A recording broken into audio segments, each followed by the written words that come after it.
everyone, and welcome to another episode of Thunderstruck, our look back at the life and career and matches of one Jushin Thunder Liger, taking a look at some of his most memorable matches, singles and tags. And today we're going to have a tag match to talk about. And joining me today, I'm very excited, my first time talking with this person.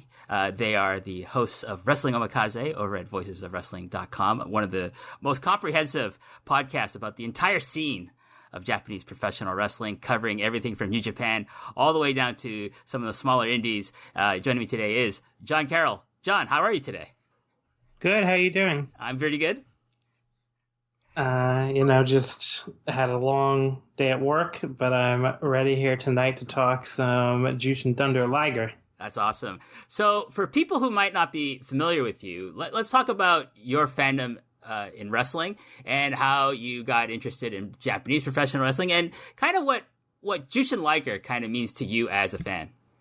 Right. So I the first time, believe it or not, I love telling my fandom story because no one, people kind of can't believe it. The first wrestling show I ever went to was WrestleMania 10 in Madison Square Garden. But I was 8 years old, or no, I was 7 years old, not even 8 yet. And I didn't really understand what was going on around me. So I have very few memories of the show. I only went because my older cousin was a huge WWF fan at the time. And, he just kind of talked, I guess, his dad and my dad, and they did a whole big thing of it. But yeah, I have very few memories of that show, and I really wasn't even a fan as a 7-year-old at the time. But that was my first exposure into wrestling. And I think when I really started watching on my own without it being just, this thing my cousin was really into was NWO era WCW, when I really got into I think the first episode I ever saw was actually Thunder. And then really got into Nitro after that in 98. And then it became a debate with me and my cousin, which was better. Which, he quickly won because WCW was kind of already going down at that point. But, how I got into Japanese wrestling was, a pretty, 3 or 4 years later, I want to say, very start of 2002, I was going to these indie shows in New Jersey called Jersey All Pro Wrestling, which, was a company at the time that used to book, Low Key and Homicide and, that whole crew. And there was a table there called Mayfield Mayhem, which was run by a man. I forget his first name, but his last name was Mayfield. And, he did these tours of Japan. He did he was very into Japanese wrestling. He had this huge table full of, Japanese tapes, because this was still, the era of VHS tapes. And, the first tape I ever bought was this tape that he sold that was the Wrestling Observer, 1995, I want to say, match of the year. And it had a Manami Toyota match on there, along with I guess the Shawn and Razor ladder match 2 or something. And, that was probably the first Japanese wrestling match I ever saw. And then I got really into he sold a T2P tape, which is the Toryumon 2000 project. And, I got really into that, and I was watching a lot of, I started buying a lot of Toryumon from him. And then I went from that to, Noah and New Japan and All Japan and pretty much everything. And then I got lucky enough to live near a Japanese, a supermarket for Japanese immigrants, which had a video rental store in the middle, in the middle of it. And they would carry all the Japanese wrestling TV, for people who I guess were recent immigrants to America to keep up with Japanese television. So I just used to go there and, rent out all these. At this point now, they were switching over to DVDs, and I would rent out all these DVDs, and that's how I would keep up with Japanese wrestling for years and years until we finally hit the download era of when the Strong Style Spirit board used to have a form that it was a secret form that they would post show downloads on there. I think that's the first time I remember downloading anything online. So yeah, I've been watching this stuff for, I guess 18 years now, which is so long. But I mean, that's pretty much how I got into Japanese wrestling. Well, the Japanese supermarket that carries like the tapes and later on the DVDs of Japanese television shows is very key to many people's fandom. If you're lucky enough to live in like a major metropolitan city like myself would be, Toronto, we had those as well. And when I discovered that, I was like, my mind melted. Literally, I was like, oh my god, I can rent these every week, and they're not even expensive. Yes, sign me up. And then there was one closer to where I actually live. I could drive there in about 20 minutes time. That was very key. But like much like you, like my own story comes from like the Live Audio Wrestling's Dan the Mouth Lavransky. He was kind of like my gateway into Japanese professional wrestling, getting tapes from him and stuff like that. But you're also like a big fan of Japanese pop culture. You like anime a lot as well. Yeah, I do. And I kind of try to bridge them when I do these. I do like Japanese wrestling panels at anime conventions, which I've done for, I guess, like the last 9 years now. Wow, where does time go at this point? But I mean, yeah, I do these. I go to these anime conventions like Otakon and Anime Boston and some of the bigger East Coast ones.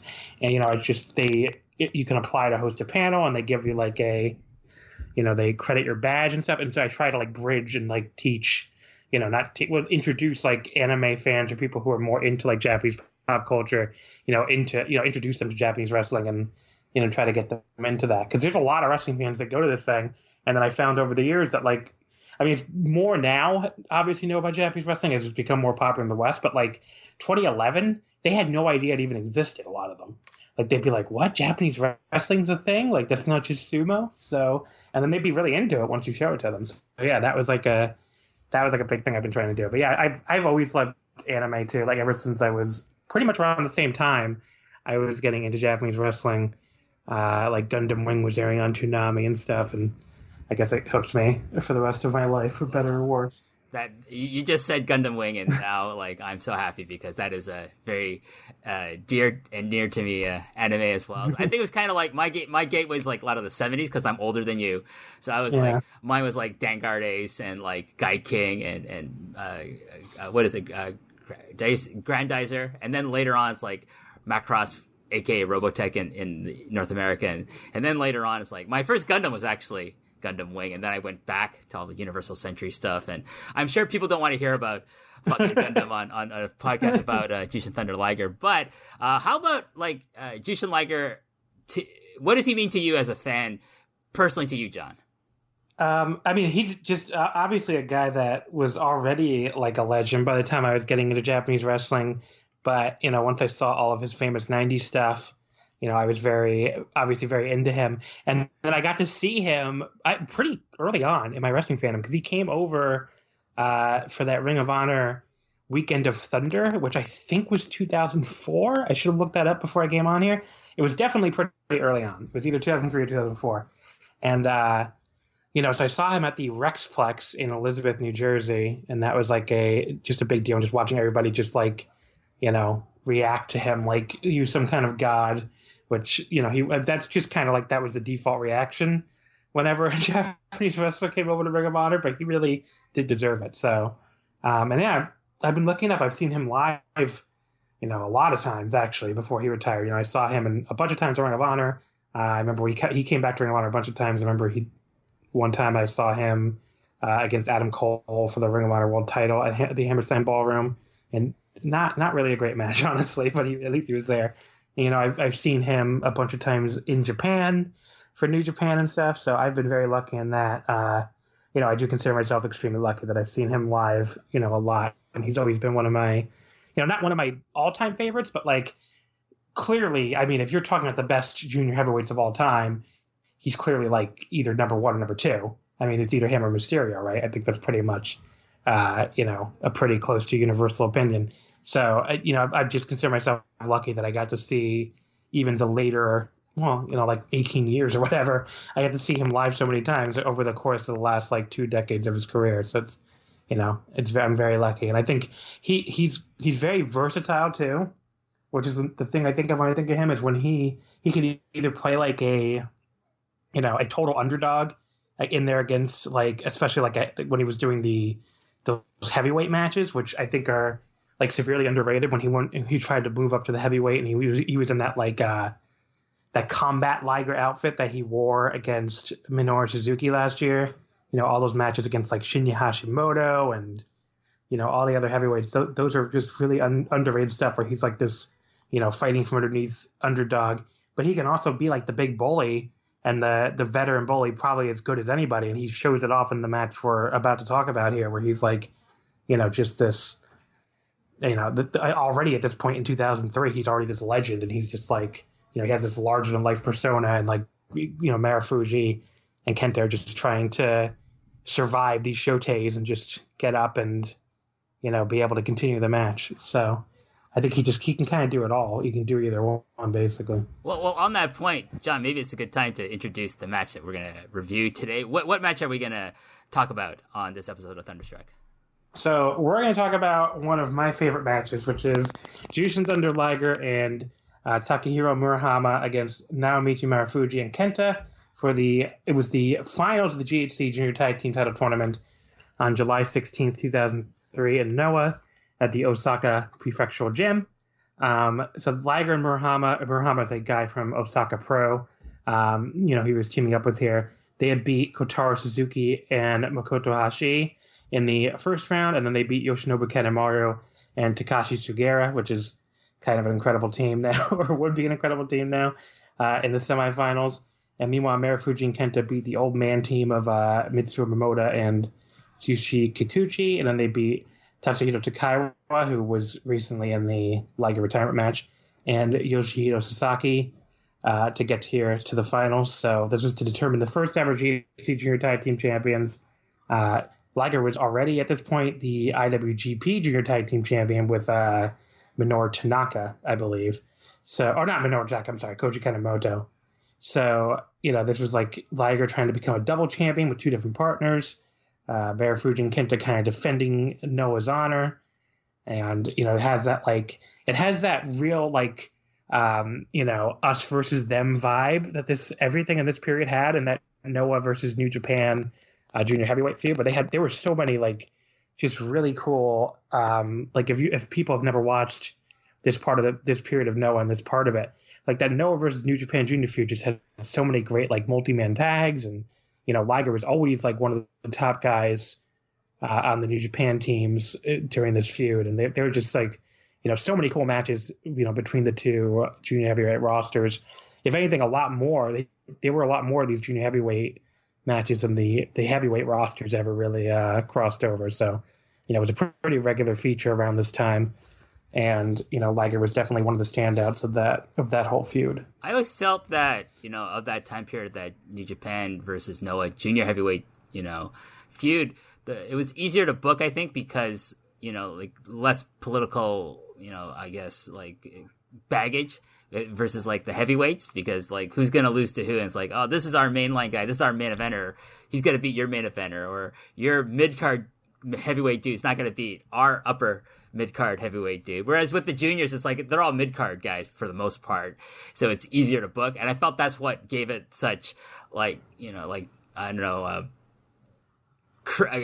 cachet in terms of okay, anyone could beat anyone. You're not going into this thinking this guy's probably not going to beat this guy. Any variation of the centerpiece of that feud to me was Kikuchi and Kanemaru when they held the IWGP Junior Heavyweight Tag Titles, and they were just feuding with all these random tag teams that New Japan would just throw at them to try to get the belts off of them. I think at any time Kanemaru and Kikuchi could have lost, but at the same time you're thinking, well, these guys are really strong. They could beat them, but we're getting a little bit ahead of ourselves. And yeah, we're talking about Liger and Murahama. By the way, for those of you who've been keeping track, this is kind of a sequel to episode 10 that I did with Striga from Eastern Lariat, where we talked about Liger and Murahama taking on the team of Black Buffalo and Tsubasa in Osaka Pro Wrestling. So I'm really glad, John, that you picked this match, because I had not seen this match in a long time, and I was just well, this is great that we talk about Takehiro Murahama. I gotta think he's one of Liger's best tag team partners. I put him in the top 3, up there with Tiger Mask and with El Samurai as one of his best tag team partners. Yeah, he was awesome. A guy that you could easily have missed if you weren't watching, around this time, because his career really wasn't that long, especially not as a peak guy. I mean, if you look at like a Wikipedia or something, it'll probably tell you he wrestled till 2009. But if you actually look at it in cage match, like he's really done in the major leagues by like I think '06, maybe even like '07, and he only started at the very like start of the decade. So it's a very short window, but he was always a guy I really liked when I would see him, and he was like a very one of these like serious like shooter types, and I think people hear Osaka Pro and they have like an image of like a clown or something, probably, if you especially haven't watched a lot of Osaka Pro, but they had plenty of like serious wrestlers too, and he was definitely like one of the big ones. So definitely, he was like my favorite wrestler when I lived in Osaka in 2000 to 2001. I got to see some stuff at the Delphin Arena, as it was called back then, and he was like, this guy's different from everyone else. And I was a huge fan of like guys like Tsubasa and Black Buffalo, and the guy who would later become Magnitude Kishwada in Dragon Gate.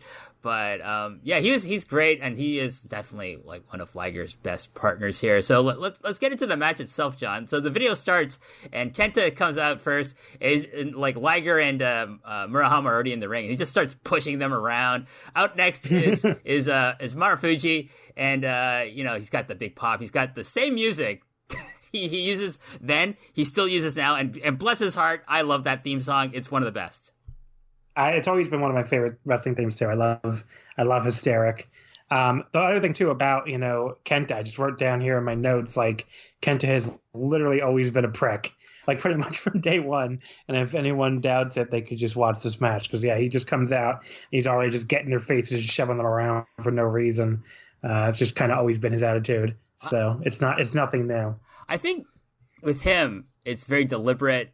And I would imagine it stems from his real life personality, that he has to prove himself because he's like a smaller guy. And like, I'm sure he's always had aspirations to be not just a junior heavyweight. And I'm saying there's nothing wrong with being a junior heavyweight, but like for a lot of wrestlers, it's like, okay, you either accept it or you think, I want to be more than that. I always think Kenta thought, I'm going to be more than this. And Marufuji as well.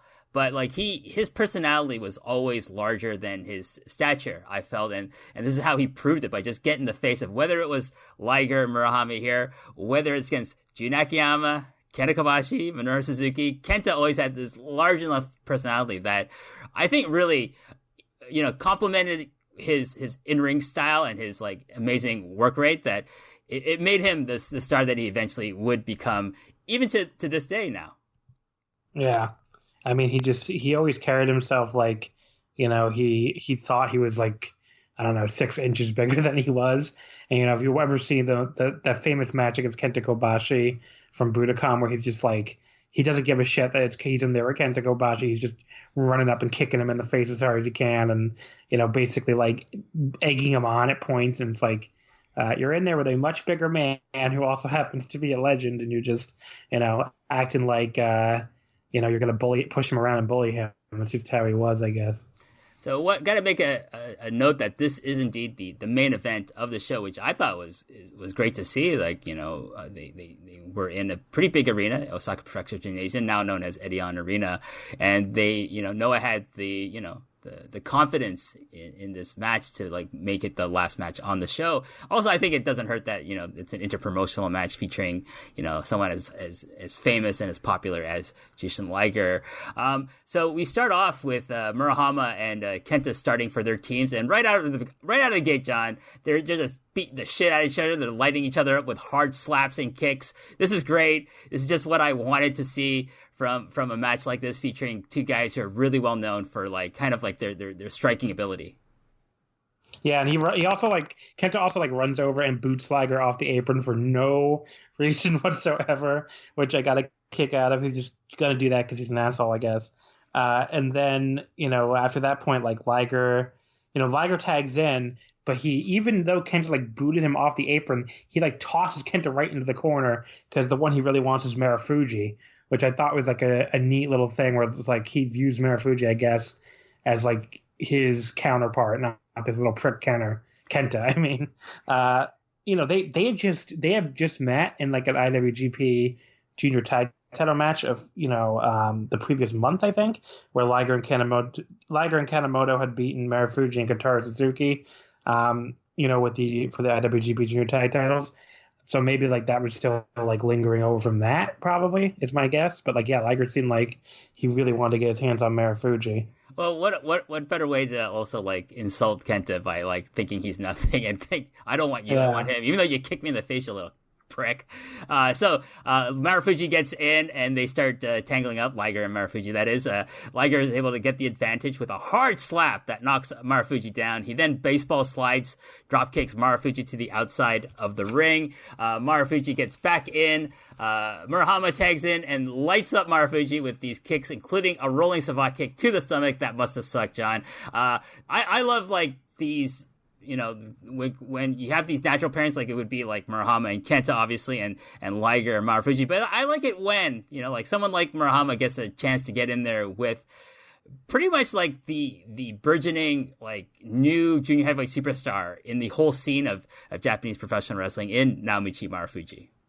Yeah, I mean, he was, you know, Marufuji, you could tell, was like the thing here.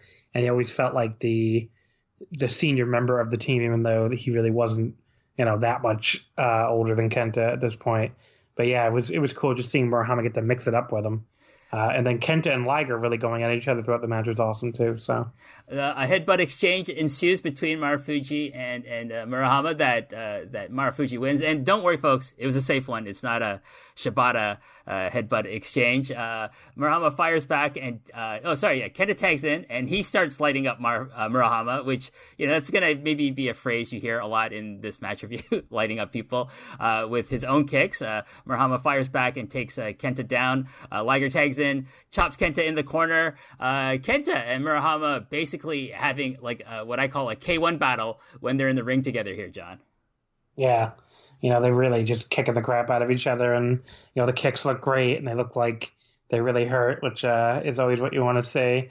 You know, and then this I guess would be where they end up on the floor, and they kind of like start kicking each other even out on the floor, and then we start the dives. Oh yeah, so, you know, Kenta tries for a plancha, but misses that one. He later goes for a springboard plancha, while Murahama has been now placed in the front row among the audience, and he connects with that one. And people forget, like, obviously he doesn't do this stuff now due to, like, you know, the condition of his body and stuff, but he was an amazing high flyer in his own right. Like, he does this beautiful springboard. The clearance he gets from the ring to the front row is just unbelievable, John. Yeah, he really, like, just jumps all the way into the crowd.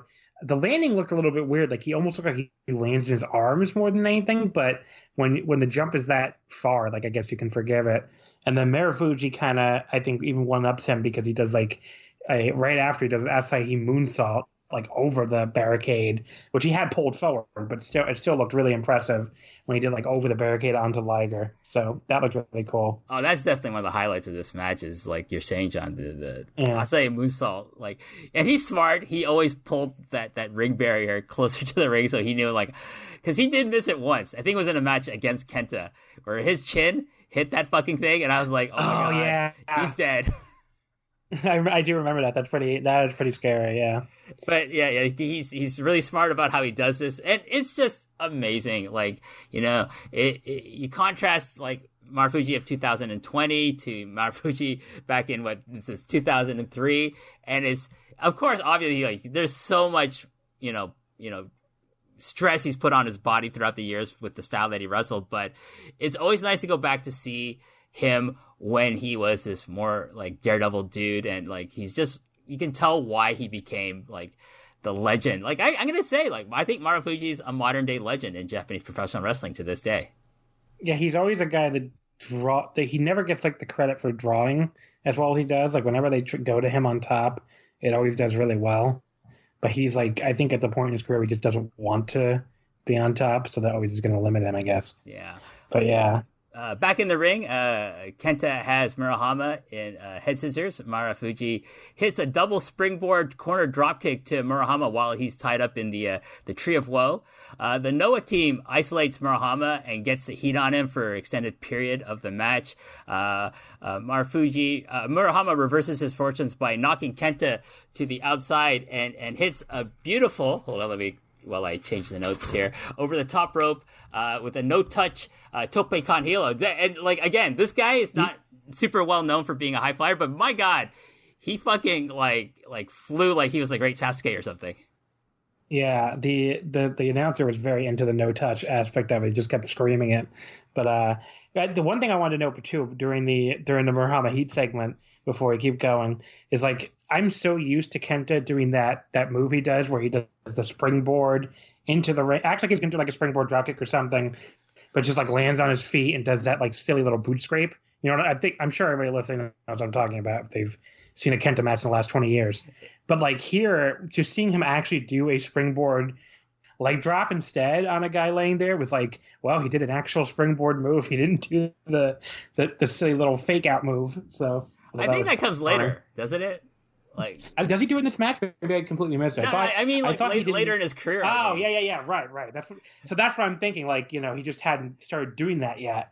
But so it's just after all these years of seeing him do it, it was a real culture shock to go back and watch him like hit an actual springboard leg drop instead of just boot scraping the guy. I think like this match is obviously during, if people have seen the match, it's during like Kenta's like gray long boys era. Then he moves into the two-tone short pants era, which is I think when he starts doing like those more dickish moves. Like he thinks I got to be more of a dick if I got to be a bigger star in this company filled with guys like Misawa and Kobashi and Jun Akiyama. Right. So I think that's where he transitions over to doing it. But I just thought that was funny. So Liger tags in and hits a frog splash, then a massive power bomb, and I felt that he was channeling his former Junior Horseman teammates in Black Tiger 2 and Wild Pegasus, because these were like moves that they were known for. Liger gets Kenta in the Romero special and then transitions into the Dragon Sleeper variation that he's well known for. Marufuji is able to break that up, and I just thought just some great work from Liger here. He's not being like overtly, I got to get my shit in, but when he finds the spots to get his shit in, he gets his shit in, and it makes sense, John. Yeah, and he looks like really dominant too, which is good. Like he tags in, and he's just like he just looks like he's just destroying these two kids, and the Noah fans, you can tell they're kind of restless because it's like this New Japan legend's just gonna like run right over our guys. But it really adds to the heat of the match, I think. Liger gets a rocking camel clutch on Kenta, and this gives Murahama an opening to just start kicking away at Kenta's chest. It's like, I thought Kenta must have owed him money or something like that, the way he was kicking him. I have to say, I love that shit. Like that kind of double team, which I feel like we don't see enough of that anymore, where like one guy is just holding a guy and the other guy just like, kicks the crap out of him or just like elbows him and stuff. Those are always my favorite kind of double teams, and I just don't feel like we see enough of that anymore. No, I feel like we're now the cutesy psych out, double team era of, especially like in independent wrestling and like some other companies we won't talk about, but we got to do 50 flips before every double team move in certain other companies into the back scratch, right? Is that what we were talking about? But anyways, not to get too off the beaten path here. Where am I in my notes? So Murahama applies an Indian deathlock and then transitions into a figure four leg lock, and there's a rope break from Kenta here. Liger comes in and ties Kenta up in an abdominal stretch and turns it into a ground cobra twist pin. Just great. Just again, one thing that's a constant theme throughout these episodes, John, is that Liger is a super like technical wrestler. Like this guy is so fucking good. Like he is one of the best consistently great technical wrestlers in the world for the last 30 years, and people don't really talk about it that much. Yeah, he was always really underrated with all that stuff, and his holds, he was very good at like transitioning from one hold to another, which is you can sometimes look pretty stupid when other people do it, but he was really good at like getting people, straight out of one move into another move, and really, really good at like mat transitions. So Marufuji is able to break up that pit attempt, but Liger throws him to the outside hard onto the Noah entrance ramp, which is like, I gotta say, like, early days of Noah, that thing is one of the greatest things for like fans to, see spots off of, but probably one of the worst things for the wrestlers' bodies. Well, you remember that Misawa Kobashi match, right? Where they like did the what the hell was it? It was like a tiger driver off the damn thing? It's a tiger suplex. He tiger suplex. Yeah, tiger suplex. Thank you. I'm like, what the heck? Like, that is one of the sickest spots of all time. So, yeah, I mean, I'm sure the wrestlers were not crying when they retired that thing. Liger and Murahama do mirror strike spots that knock both the Noah guys down. Murahama tags Liger in. Liger cuts off the Noah tag by knocking Marufuji off the apron. He then proceeds to send Kenta into the corner and follows with a Shote palm strike that nearly decapitates poor Kenta here. Yeah, the Shote, this is where he started like throwing the Shotes like crazy, and it kind of becomes a theme for the rest of the match. And yeah, the Shotes look brutal here. They never looked. I feel like they never look as brutal now in the last few years as they did back in the day. Maybe he just got like he decided to stop like actually hitting people in the face in his old age or something. But like, yeah, he looks like he freaking kills Kenta here. Oh yeah, like this cell job. Like, unbelievable. Yeah. He's so good. Liger hits a Fisherman Buster, goes for a pin. 1, 2, kicks out. Kenta blocks another Shote attempt, hits the spinning DDT that sends Liger's throat into the top rope. I like this DDT. I thought it was one of his really unique and effective signature spots that Kenta did back in the day. Kenta then follows up with a springboard dropkick to Liger. So, John, back to your point, like, he's hitting these legit springboard dropkicks, not these, like, psych out, like, dick moves that he would do later on in his career. Yeah, the spinning DDT where he, like, the guy lands neck first on the apron and still stands there. That's one of these moves that I feel like I don't know why someone doesn't steal that now. I'm like, it feels like lost to time or something. I'm like, that move is it's such a cool little transition move because you end up with the guy who did it out in the apron and the guy who took it. Like, I don't know, like there's a lot of moves nowadays where you know these guys sell it for too long when they're standing, where it looks kind of hokey, and they're like, they end up having to stumble around like they're in a video game. But like here, he hits this thing, the guy sells it, Liger sells it for like a realistic amount of time, he just grabs his neck, and then Kenta immediately transitions into the springboard dropkick. So yeah, if some wrestler is listening to this, they should steal that spinning DDT with the guy with the neck hitting the apron, because that looks really good. Well, why doesn't Kenta bring it back? I mean, it's not like he couldn't do it now. It's true. Someone should let him know. Maybe he's gonna do it against Naito. But by the way, just for those people who are keeping track, as of this recording, where we haven't gotten to the Tetsuya Naito Kenta IWGP Heavyweight Title match at New Beginning. So maybe by the time this airs, people will be listening to this and thinking, "Hey, he brought it back." Yeah. So then we were like seeing the future, I guess. Marufuji tags in, but Liger gets the advantage on the freshman. Marufuji reverses a whip and then hits a flying elbow into the corner. It's like one of his signature ones where he's like his opponent's in one corner, he's in the other corner. He strides again, across the ring, and in the middle of the ring, he just leaps into the air and he sends like his elbow, like kind of like his armpit, right into the guy into the corner. I love this move from Marufuji. I'm glad he still kind of busts out once in a while to this day, John. Yeah, and this started right after that he catches Liger with this like counter drop kick where Liger comes off the top rope, and this starts like this crazy run of like a million like counter moves, because then Liger answers back with this like huge counter power bomb when Marufuji comes off the top, and it's like this is where the match like really like hits another level for me. Like, it was already really good, but this is where it becomes like fantastic. I think he's trying to counter, like Marufuji I think is going for a jumping top rope like Frankensteiner, and that's where Liger catches him, just murders him with this power bomb. Liger follows up with a massive Liger bomb for the 1, 2, pink kick out, and by this point, John, the crowd is super fired up for this. And I was thinking, because I didn't know which arena we were in at first, and then I had to look it up, but I thought, are we in Budokan? Because this is a Budokan crowd, so I was like, but no, we're in Osaka, and fair play. Like, I always think of Osaka as being more of a New Japan town, but my God, these people were super into like the Noah guys and both Liger and Murahama, but mainly these people are Noah fans through and through. Yeah, and then Liger at this point, he does like the first real like sit out Liger bomb in the match, and that also gets 2. And then this is where like the announcer just starts yelling like Marufuji Abunai like over and over again, like basically saying Marufuji's in danger. and Liger hits these 2 straight brainbusters, and the crowd is like really, like, to your point, just like living and dying here, and just like hoping to God Marufuji can somehow kick out of this.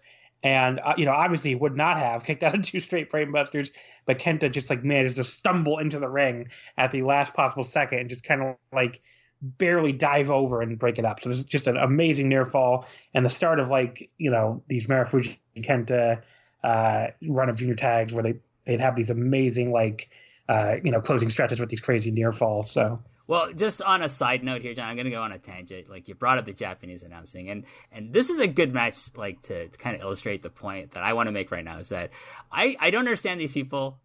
Like, okay, I do understand the point that people make. If it doesn't have English commentary, I can't get into it. It's like, you know what? I went, like, 20 plus years without any English commentary, and I was fine. And like, I live in Japan now, so my Japanese is way better. But at the time, no, I didn't speak a lick of Japanese, but I didn't need to. You know what I mean? Like, I would feel that you're probably the same way as me. Like, it's nice to have it. Don't get me wrong. It's useful, and it definitely helps with the marketing of Japanese wrestling. They have English commentary, but to me, to say like I can't get into wrestling if there's no English commentary on it is such a, I don't know, entitlement. It's such a narrow, myopic viewpoint of how to watch anything, I feel. Yeah, it's very stupid. I mean, I can't really disagree with you at all. I usually do. I try to watch New Japan in English just to, like, I feel like because most of the Western fan base does now, and it helps you connect with them. If you watch what they're watching and stuff like that. And I do think Kevin Kelly and and all of them do a really good job now. But if it went away tomorrow, it's not like I would stop watching or anything. And everything else I watch is only in Japanese. It's just you and I grew up with it, so it's not like I can understand the people who only grew up in like a English commentary world, but like that wasn't even an option for us. So it's not like it was something I ever thought of. It's just like, okay, I want to watch Japanese wrestling. Obviously, I'm going to watch it in Japanese, and and the like the screaming and stuff like that I think would probably sound pretty hokey in English. And if you want proof that it would sound hokey in English, just go watch Gabe Sapolsky. Yeah, Gabe Sapolsky's Ring of Honor commentary, where he's trying to yell. I mean, look, he yelled dangerous, which is what this Japanese announcer just yelled that I brought up. And, I'm sure that's where he got it from, and he's trying to sound like a fucking Japanese announcer. But I'm like, it doesn't work in English. I don't know what to tell you. It doesn't work the same way in English. It just sounds kind of fucking stupid in English. Right. So, just one more point on this tangent, and then we'll get back to the match, I promise. But Gabe Sapolsky, Jimmy Bauer, whatever the fuck his gimmick names were, it was a shit announcer. Okay, I'm just gonna tell you this right now. Like, you can argue about his booking, good or bad, whatever. I'm gonna tell you, objectively, he was a shit announcer. But anyways. Yeah, he was very bad. Back to the match. Marufuji, from this awesome, like you're saying, back and forth exchanges, Marufuji escapes a top rope brainbuster from Liger. He then hits a super kick on Liger, but Liger fires back with another shote. Murahama and Kenta then tag in. Kenta hits a flurry of kicks, and he knocks Murahama down for the 1-2. Kenta hits a fisherman buster of his own for a 1 and 2. And this match is just like in like the next fucking gear. It's redlining here, John. It's an amazing pace, and these guys have been working hard for like the first half of this match as well. Yeah, and I want to mention a couple things from the spots you just talked about. First of all, when Marufuji like gets out of that top rope brainbuster, like the way he like twists out of it in midair looks so cool. And again, it's not normally how you see people counter like a superplex nowadays. It's like he twists out in midair and like just lands on his feet, and it looks really good. It's a little hard to describe unless you actually see it, but it looks really good.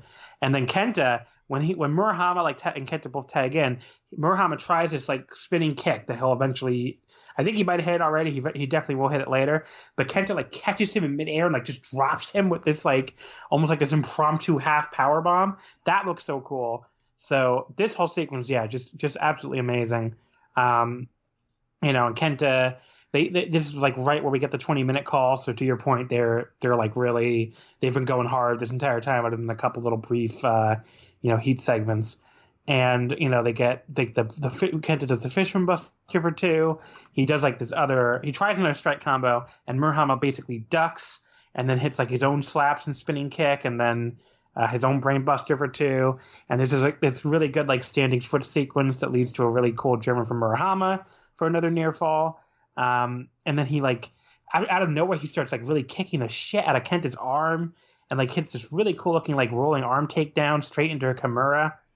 But Kenta makes the ropes after a brief struggle, which the crowd is really into that submission struggle. And then I don't like later on, Noah crowds would get a reputation for not like being into submissions at all because they never. I mean, if you watch early to like I don't know, like the start of Noah till like the end of the decade, probably like submissions were very rarely involved in like these big matches, and the same goes all the way back to like the All Japan, Royal Road era, like the '90s.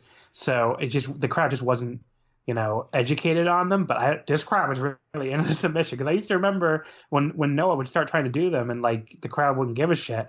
Like this crowd really was into this Kimura. So well, I mean, don't know if it was because it's in Osaka, John. So like I would expect you to say a lot of these people had gone to see Murahama in like Osaka Pro matches, and they like it's not like Tokyo, like like where Tokyo you can be a fan of just one promotion and you'll get your wrestling fix. I do feel like in a place like Osaka or cities like Fukuoka or Nagoya that, people, if you're a wrestling fan, you're going to have your favorite promotions, but if you have a chance to go see wrestling live, and it's good wrestling, you're probably going to go watch it and enjoy it as well, but might not be your favorite promotion, but you'll still enjoy it. You'll get familiar with some of these people. And like Osaka Pro was actually, really popular in the city of Osaka itself. So I got to imagine a lot of people had seen maybe Murahama tap people out with this Kimura lock. Yeah. I mean, that's probably a good explanation, but they were really into the submission here. Go ahead.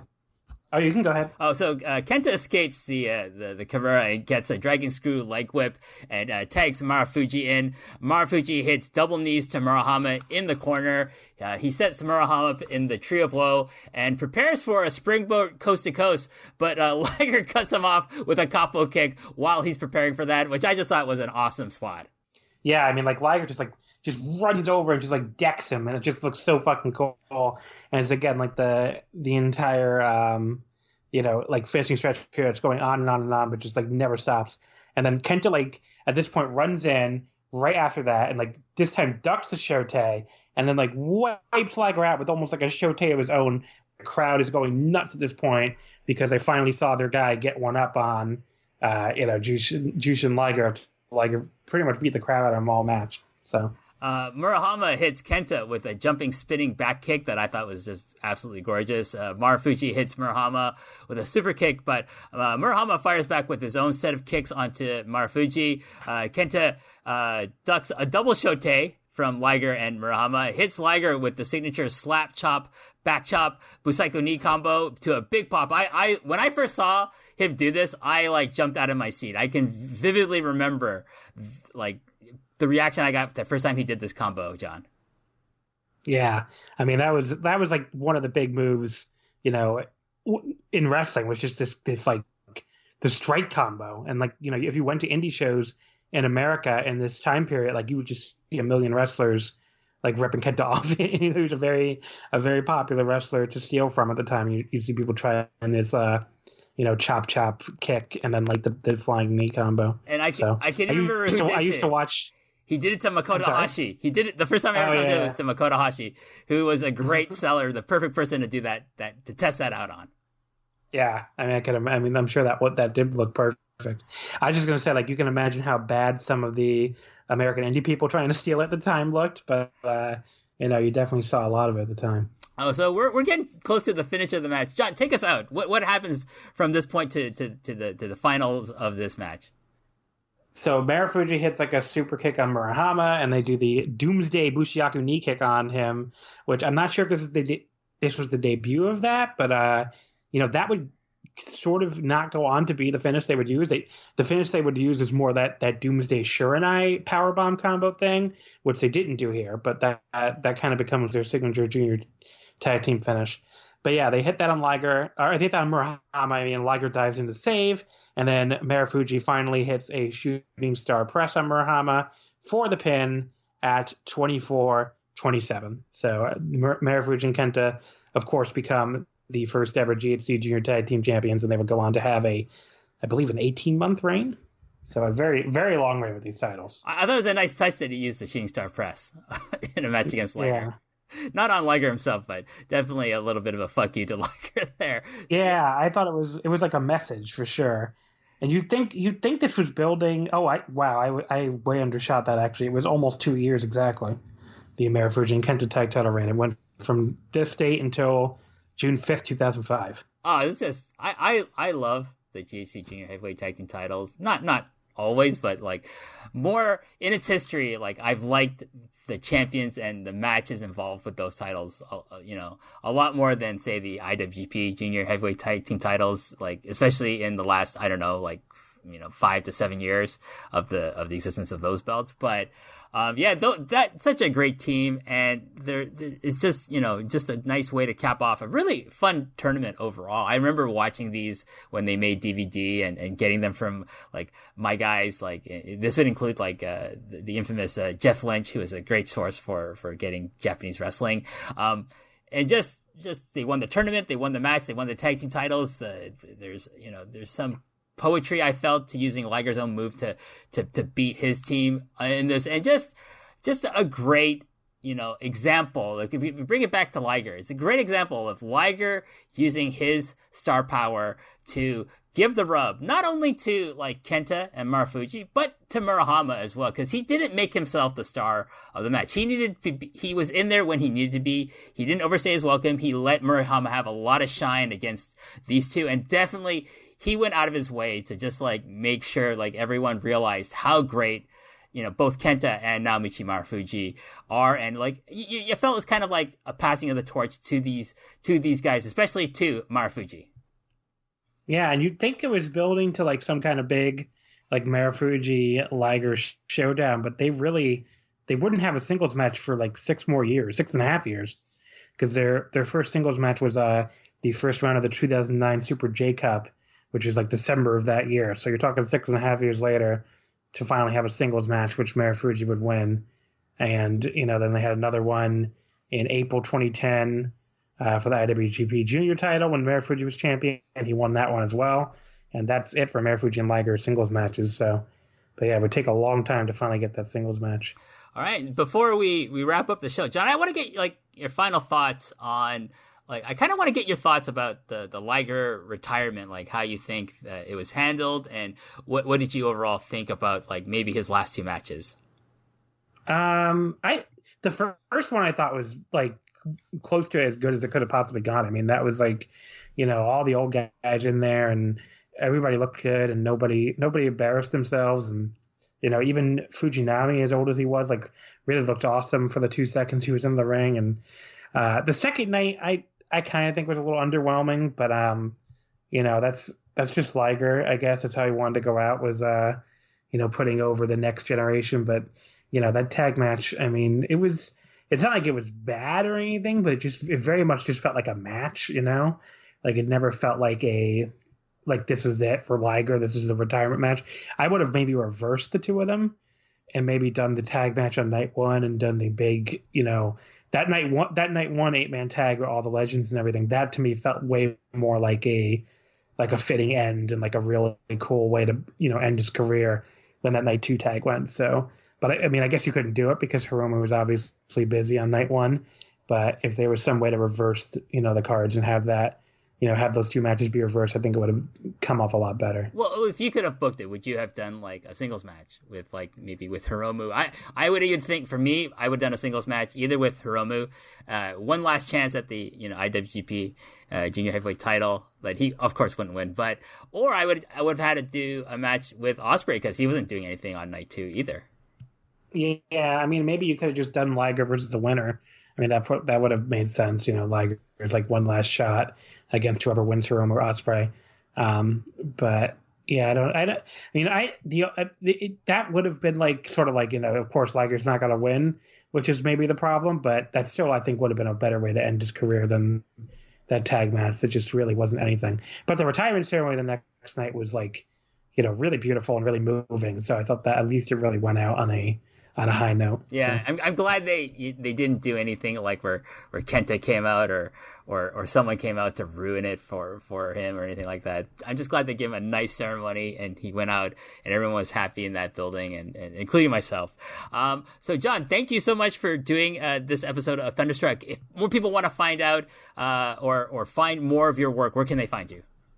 So Wrestling Omakase is the podcast I host every week.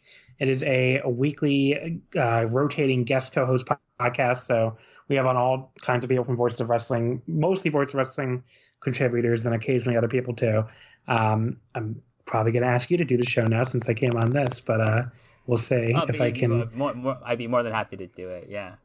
All right, awesome. It's a great show. Like, I just want people to tell you, like, you know, like one thing is like I do a monthly show with John Pollock and we try to cover basically the big kind of the big beats and happening in the month of Japanese professional wrestling. John does this every week. They cover everything. I'm telling you, like, if you want to know everything from New Japan Pro Wrestling down to like Dragon Gate down to fucking 666, you know, like probably John's gonna cover that shit. So like, you know, give Omakase a listen. You're not gonna come out of there thinking, wow, I know less about professional wrestling in Japan. You're gonna say, oh shit, I know more about professional wrestling in Japan. Definitely give it a listen over at voicesofwrestling.com. And you do a lot of writing as well. Like, I'm always impressed with the amount of writing you do for the site as well. Yeah, I do pretty much all the New Japan like roundtable previews. You know, I do some occasional columns, but mainly, you know, I do the New Japan previews for the show. I know right now, well, it's not going to matter by the time people listen to this, but like, yeah, pretty much anytime there's a New Japan show coming up, I'm on the preview. You know, and I do a lot for the New Japan ebook. You know, I do a lot of the profiles in that ebook, and you know, which you can still purchase right now at voicesofwrestling.com. But yeah, you know, I try to keep busy, I guess. But Omakase, like, I don't think we've ever covered 666, and I feel bad. But I mean, it's in the future, John. It's in the future. It's in the future. But yeah, we do a lot. We cover pretty much all the big New Japan shows. You know, we cover All Japan, all their biggest shows. Noah. I think we're very well known, I think, for our DDT coverage. We always cover the monthly Korakuens and all the other big shows. We cover Joshi. You know, I always try to do, you know, at least a few Joshi episodes a year and, you know, cover the big Joshi shows and, you know, include them in the year in review. And the year in review episodes I want to mention too, because that's one of the big things we do every year where, you know, for the last like 6 weeks of the year, you know, we block off those 6 weeks to do, you know, here's one episode that's going to be DDT year in review. Here's one that's New Japan. We even did a WWE one, which people were very amused by, apparently. So people enjoyed us burying WWE's year, I guess. But yeah, we do like each one will have a certain promotion or type of wrestling. We did a Joshi year in review. So if you missed anything from 2019 and you want to go back and watch stuff, we have that whole series up. So you can catch up with, you know, DDT or New Japan or Joshi or, you know, we had like an Other Puro episode where we did like All Japan, Big Japan, Noah. So definitely check those out if you missed anything from 2019 and want to catch up. And where can people find you on social media, John? Oh God, I have to spell out my terrible username, I guess. It is TOSHANSHUINLA. And you can also follow my podcast instead, which is honestly a way better follow than me, at Wrestle Omakase. So not wrestling. No, John, I gotta say, no, I love your Twitter. I love it. I don't know why. I love it because like you get so many people angry at you, and I'm just like, yes, do it. Get people angry. I love it. No, like it to me, like if people don't, I think people have to kind of understand you. Like people have to understand, like listening to Omakase or follow you long enough on Twitter to understand. Okay, I know the tone of what John is trying to say. And I'll be honest. Like at first, I was like, "What the fuck? What's this guy saying? What's this person saying? I don't fucking get it." And then I realized, oh, I understand John now. And then from there on, I was like, I love John's Twitter. It's great. It's very entertaining for me to follow you on Twitter and just see some of the battles you get into. It's like, yes, the replies. I have a very like dry and like sarcastic sense of humor, so people sometimes don't really understand what they're replying to and get very angry. But you know, what can you do? That's how Twitter. There's a word in Japanese. It's shogunai. can't be helped, right? So anyways. Yes, exactly. Shogunai. Anyways, thank you, John. Thank you so much. I thought this was a great talk. I hope to do something with you in the future, whether it's me appearing on Omakase or you appearing on my future project that's still hush-hush right now. We'll announce it soon as of this recording. But in the meantime, thanks. Give John a follow. Listen to Wrestling Omakase. You can follow me at WHPark9 on Twitter. And until the next episode, I'm going to say to everyone, goodbye.